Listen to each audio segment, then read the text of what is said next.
Jussi vanast õhtu kontsert. Jänku Juss on tantsulõvi.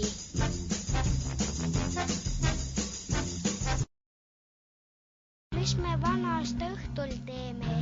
Teeks kontserdi. Aga kontserdi jaoks on ju ansamblit vaja.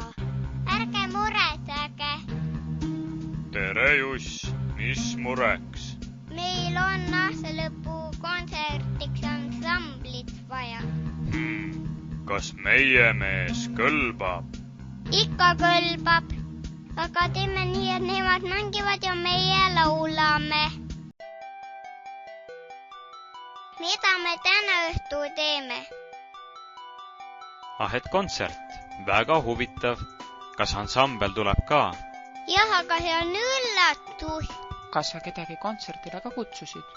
Muidugi terve metsarahva kutsusin. Tere õhtust, daamid ja härrad! Täna õhtul esineb teile ansambel Meie mees ja laulavad Johanna Mõmm Juss. Esitatakse laul Jänku Juss on tantsulõvi. Samba, mamba, caramba!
Elaskortuks muinasjutt sai läbi. Järgmises osas. Uue aasta alguses ütleb igaüks oma uue aasta lubadused. Mida ta tahab sellel aastal ära teha? Kas lapsed ka? Lapsed ka.